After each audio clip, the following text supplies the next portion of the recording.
안녕하세요. 삼성 SDS ESG 컨설팅 그룹의 이준훈 프로입니다. 반갑습니다.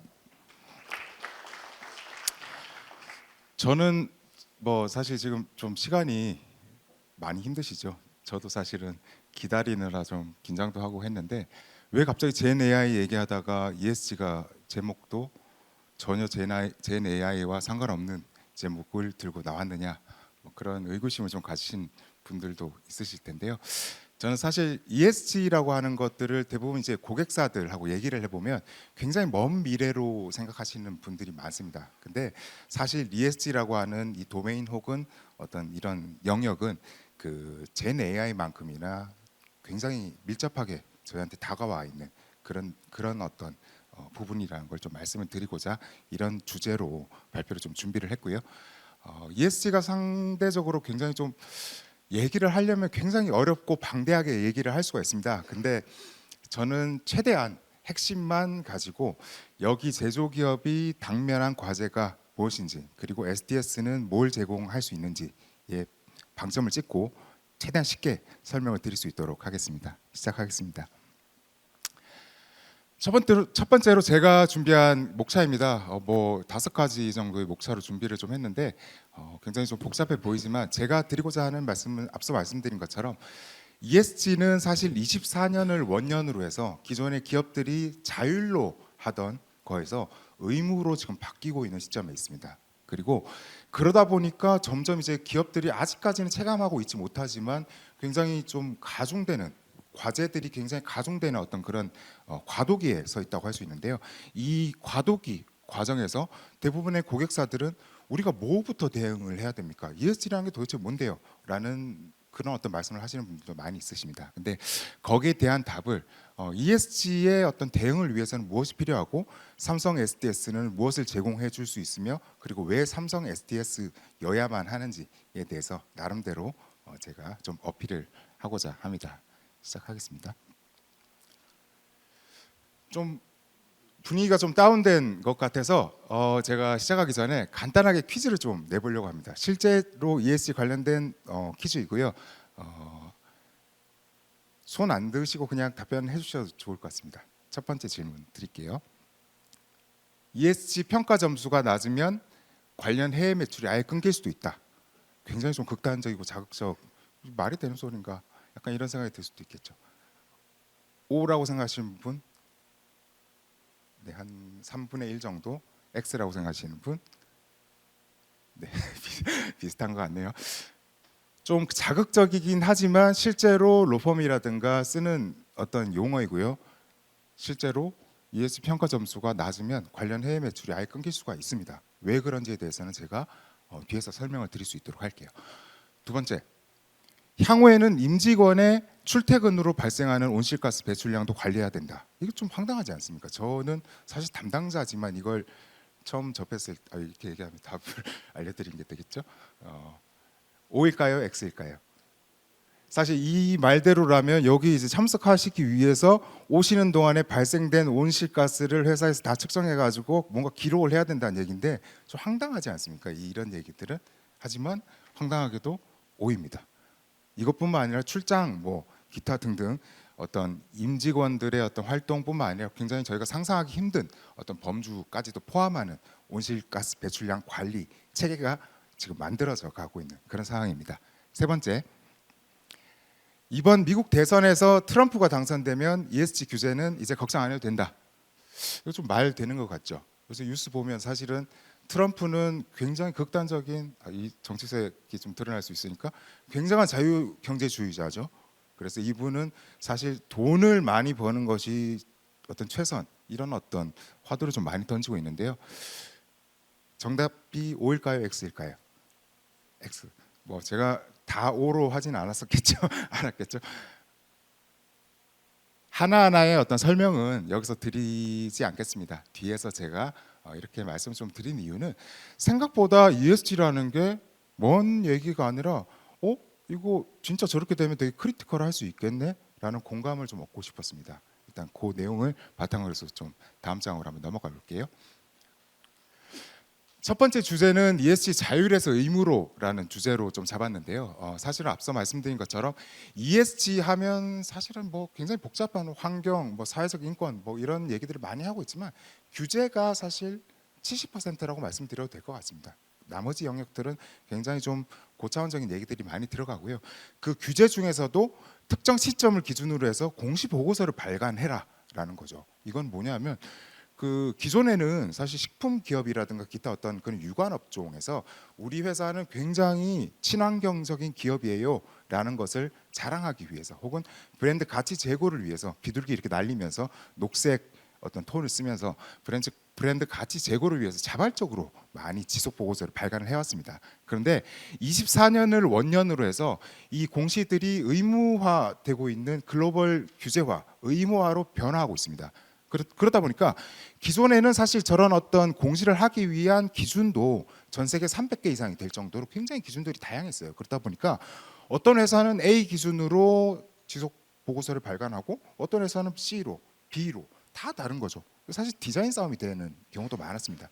그러다 보니까 사실 이것 자체가 뭐 발간하는 게 어떤 의미가 있을까라는 생각이 드는 그런 경우도 많이 있었는데요.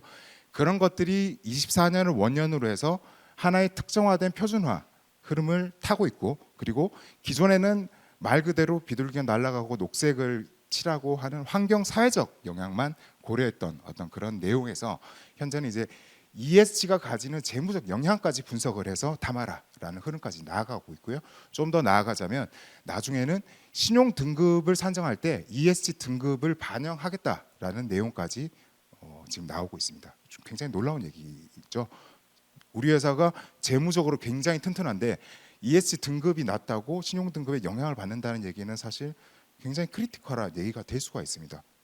그런 측면에서 사실 지금 제가 방금 말씀드린 것들은 우리의 기존의 기업의 패러다임을 사실 건드리는 부분들이 좀 있는데요. 사실 기업이라고 한다면 뭐 복잡한 어떤 얘기를 어떤 미사여구를 쓴다고 하더라도 사실 이윤을 극대화하는 게 목적이죠. 돈을 많이 버는 겁니다.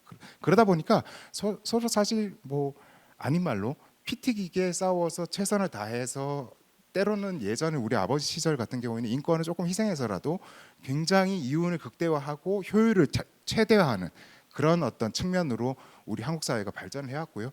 사실은 전 세계적으로 사실 이윤 극대화라는 것은 계속 그런 흐름으로 타고 내려왔습니다. 그런 것들을 증명하기 위한 산출물이 재무제표라고 하는 형태로 공시가 이루어졌죠. IFRS에 기반한 재무제표로 공시가 이루어져 왔죠.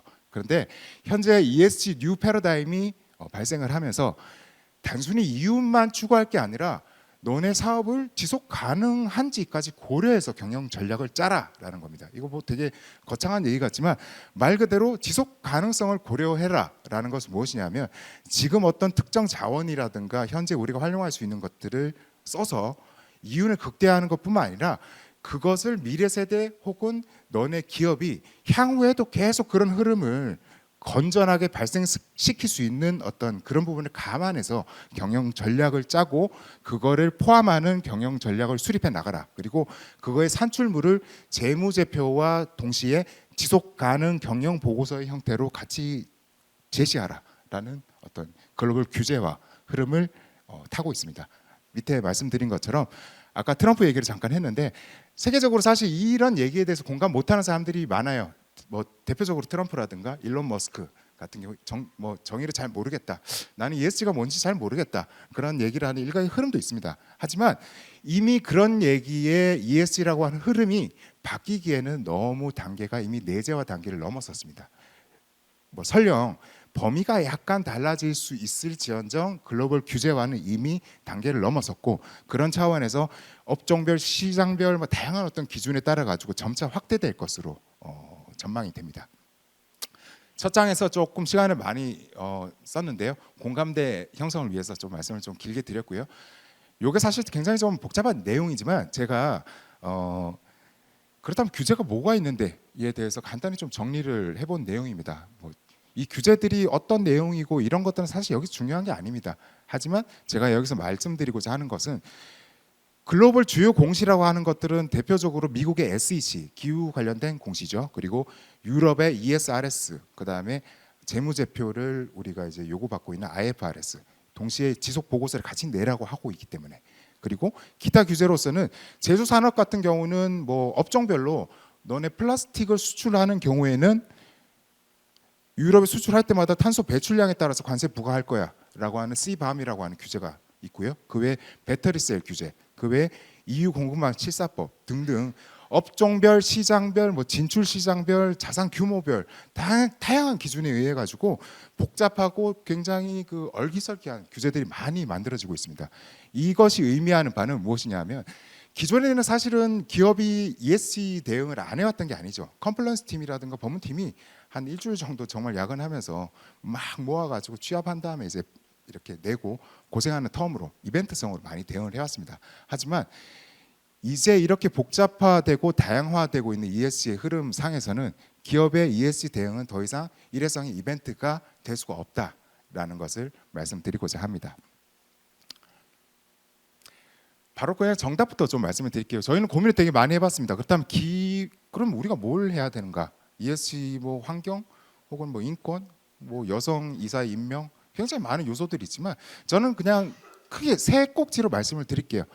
첫 번째는 대부분의 어떤 기업들이 ESG 전략을 세우고 있다라고 하지만 가보면 그 기업의 경영 전략과 ESG 전략이 따로 놀고 있는 경우가 굉장히 많습니다. 이것은 사실 추후의 공시를 위해서가 아니라 규제 대응을 위해서도 따로 노는 것들은 사실 굉장히 마이너스 요인이 될 수가 있고 사실 제일 첫 번째로 고쳐 나가야 될 부분이라고 할 수 있습니다. 그래서 ESG 중장기 목표와 그것을 움직일 수 있는 거버넌스를 확보하면서 ESG를 포괄하는 전략 경영 체계를 수립하는 것이 첫 번째로 필요합니다. 그리고 두 번째는 공시 보고서를 만들려면 그 보고서에 들어가는 데이터 항목이 필요하겠죠. 근데 대부분의 기업들에 가보면 ESG를 안 하고 계셨던 건 아니에요.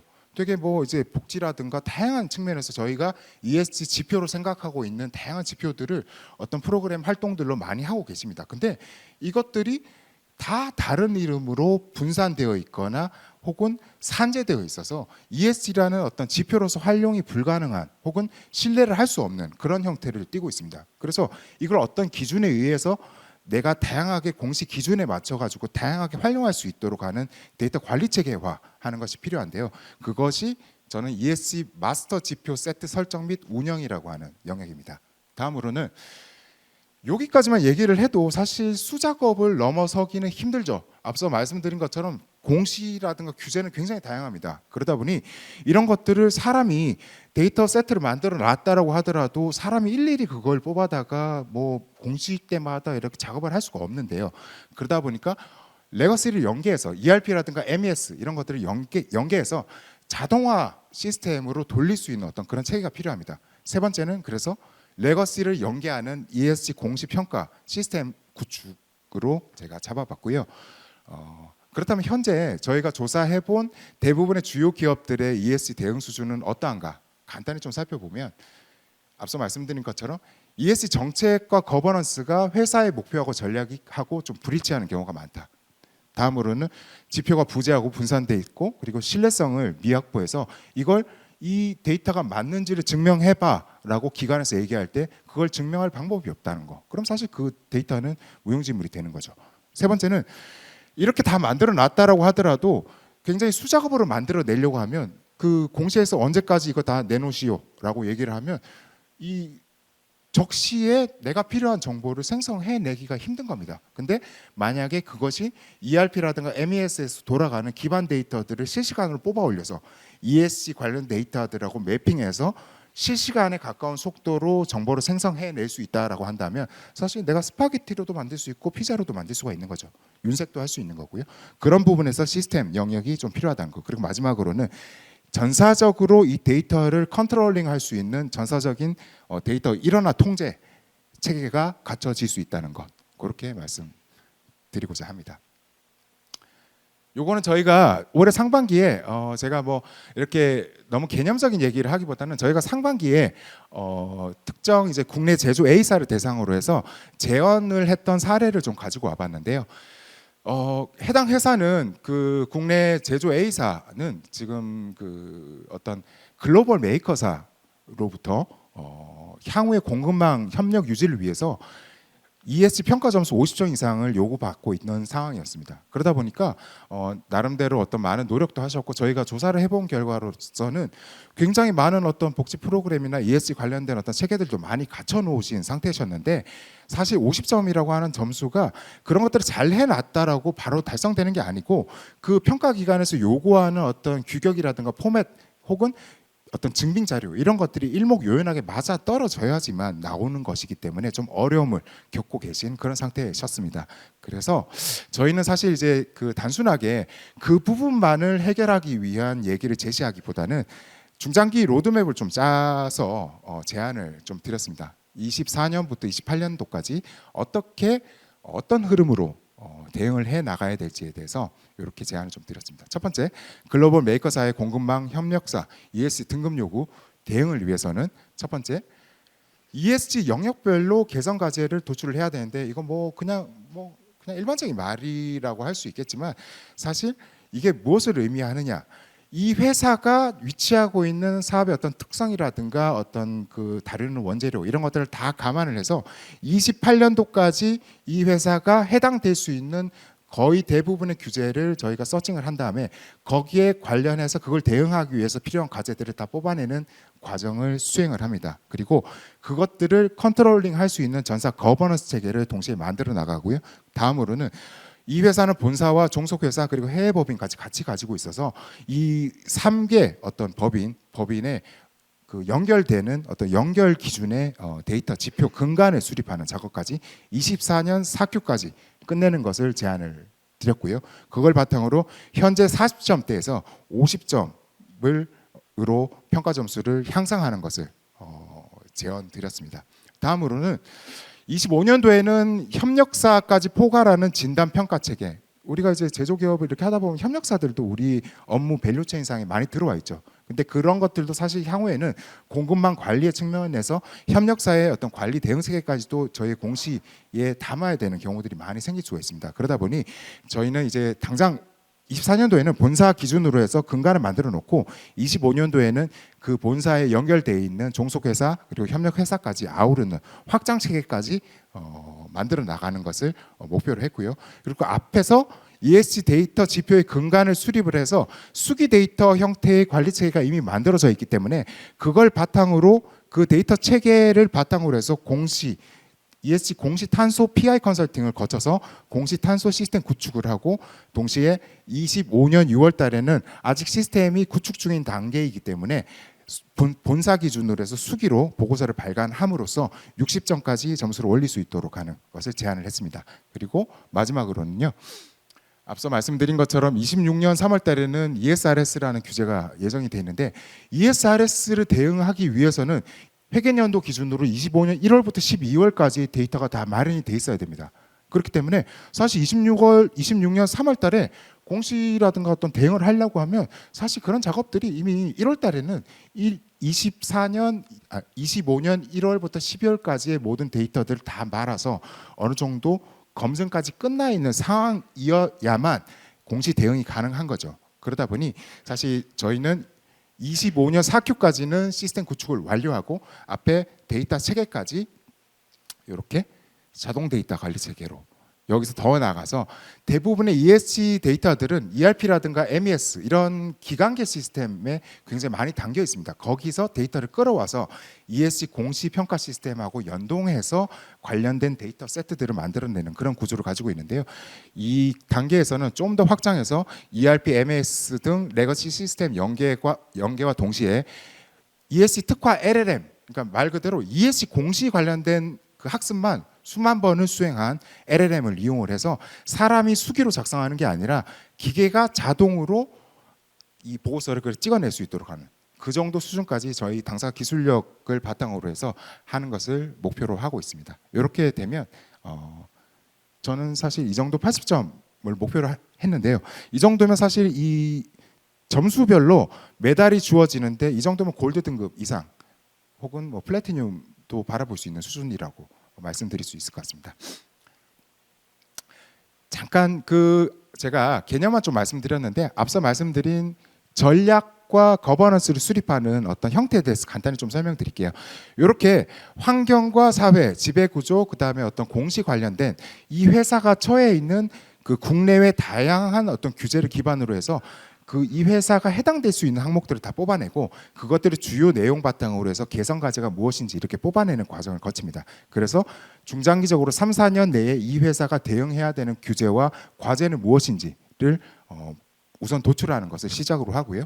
두 번째는 대부분의 조직들에서 아직까지 뭐 일개 팀이 ESG를 담당을 하고 있거나 법무팀이 뭐 병행을 하고 있거나 이런 경우들이 많은데 저희는 일단 ESG의 거버넌스를 가져갈 수 있는 이런 실무 협의회를 어떤 하이어키를 만들어 드리고 그걸 바탕으로 어떤 목적이라든가 역할이라든가 구성의 어떤 영역 R&R 그다음 향후 로드맵까지 포괄하는 그런 형태로 거버넌스를 수립해 드리는 그런 작업을 동시에 수행합니다. 그리고 앞서 말씀드린 데이터 관리 체계 같은 경우는 단순히 그냥 뭐 데이터를 이렇게 모아가지고 하는 게 아니라 회사마다 사업장마다 특성을 감안해서 이 회사가 뭐 공업지대에 있는지 어디에 있는지 이런 것들을 다 감안을 해서 이 회사 여기서는 제가 사실 환경 관련된 지표만 좀 올렸는데요. 사실 그 외에 어떤 뭐 인권 지수라든가 다양한 어떤 데이터들이 정의가 어떻게 되는지 이 지표는 어떻게 정의를 내려야 되고 이 지표를 산출하는 산식은 어떻게 되고 그리고 그것들을 어떻게 측정해야 되는지까지 포괄하는 형태로 저희가 데이터 지표 관리 체계를 만들어 드립니다. 다음으로는 이런 것들이 만들어지고 나면 이제 시스템을 만드는 작업으로 연결이 되는데요. 저희는 그냥 단순히 그냥 ESG 공시 시스템 하나 사세요. 그럼 모든 게 끝납니다. 이런 얘기를 하는 게 아니라 대부분의 ESG는 사실 기관계에 이미 그 해답들 그러니까 거기에 관련된 기반 데이터들은 ERP, MES, 뭐 SRM에 다 돌아가고 있습니다. 그런 것들을 뽑아 올려서 레이어 3에 해당하는 앞서 말씀드린 어떤 GenAI 기술이라든가 클라우드 이런 것들하고 접목해서 윗단에 예전에 우리가 재무제표를 만들기 위해서 ERP라는 것이 고도화됐듯이 ESG 공시평가 지원 시스템이 그 자리를 대체하면서 이 세 개가 하나로 연결이 되는 유기적으로 연결되는 종합적인 설계를 해드릴 수 있도록 지원하고 있습니다. 간단한 예를 들자면 요거는 이제 고객사의 내부 자료에서 제가 좀 지웠는데요. 형태를 좀 말씀드리면 어떤 이 유관 시스템별로 ESG 데이터의 비중이 어떻게 되는지를 측정하고 그걸 바탕으로 고객사의 레거시를 다 분석을 하고 난 다음에 언제 시점에 개선을 해야 되고 어떤 것들은 신규 도입해야 되는지 아니면 이건 신규 도입 안 하고 조금 고쳐서 쓸 수 있는지 이런 것들을 분류해서 제시하는 것까지 저희는 필요하다면 지원해 드리고 있습니다. 마지막으로 GenAI 행사다 보니까 GenAI 부분도 조금 말씀드리고자 하는데요.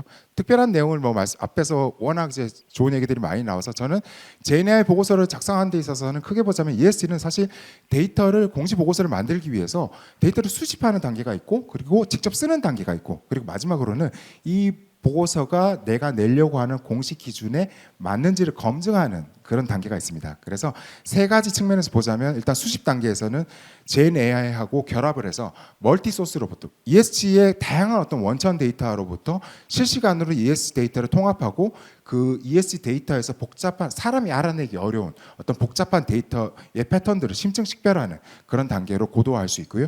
다음으로는 앞서 말씀드린 것처럼 ESG 특화 LLM 기반으로 초안을 자동 작성하는 거를 26년까지는 가능하리라고 봅니다. 그리고 마지막으로는 만들고 난 다음에 공시 목적별로 이런 어떤 톤이라든가 뉘앙스라든가 스타일 같은 것들을 바꿔야 되는 경우가 있을 수 있죠. 왜냐하면 기업들마다 그 시점에 기업의 상황이나 이해관계자의 요구, 어필 요소들 같은 것들이 있을 수 있기 때문에 그런 것들을 예전에는 기업의 담당자가 하나하나 그 톤이나 이런 것들을 조절해 가면서 썼다면 LLM이 기반으로 돌면서 GenAI가 돌면서 그런 톤이나 앞서 하이퍼 오토메이션에서 보여줬던 것처럼 그 톤이나 이런 것들을 수분 내에 고쳐서 바꿔주고 어떤 원하는 형태로 커스터마이징 해줄 수 있는 어떤 그런 형태로 고도화할 것으로 예상합니다. 마지막으로 얘기가 좀 길어졌는데요. 마지막으로 그렇다면 삼성 SDS를 선택해야 되는 이유가 무엇이냐를 말씀드리고 종료드리고자 합니다.